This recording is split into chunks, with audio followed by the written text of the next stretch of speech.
জামাত হচ্ছে, ভেতরে জামাত হচ্ছে, যখন ফরজ নামাজ হচ্ছে তখন একাকী সুন্নত নামাজ হোক বা ফরজ নামাজ হোক আদায় করা এটা সহি হবে না, জায়েজ হবে না। ভিতরে যখন জামাত হচ্ছে, আপনি যদি একাকী সুন্নত পড়েন অথবা নফল পড়েন অথবা আপনি একাকী ফরজ পড়েন, তাহলে এই নামাজ আপনার ধর্তব্য হবে না। কেন? যে জামাতের থেকে আপনার নামাজের মূল্য বেশি নয়। একাকী মুনফারিদ এবং জামাতের মূল্য সব থেকে বেশি।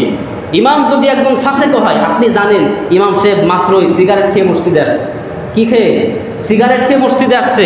আপনি দেখেছেন যে ইমাম সাহেব বিড়ি খেয়েছে, সিগারেট খেয়েছে, তারপরেও আপনাকে এই ইমামের পেছনে ইক্তেদা করতে হবে। জামাত বাদ দিয়ে আপনি যেতে পারবেন না।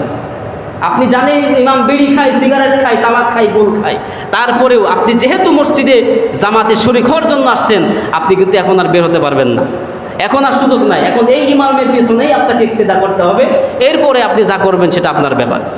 তো এরকম ধরনের অনেক বিষয় আছে যেগুলি আমাদের জানার, অনেক কিছু জানি না, অনেক কিছু জেনেও আমরা সেগুলিকে মানি না, যার ফলে নামাজের পরিপূর্ণ এর হাকিকত আমরা আদায় করতে পারি না। আল্লাহ পাক আমাদেরকে এগুলি জানার এবং কার্যে পরিণত করার তৌফিক দান করুন। আমিন।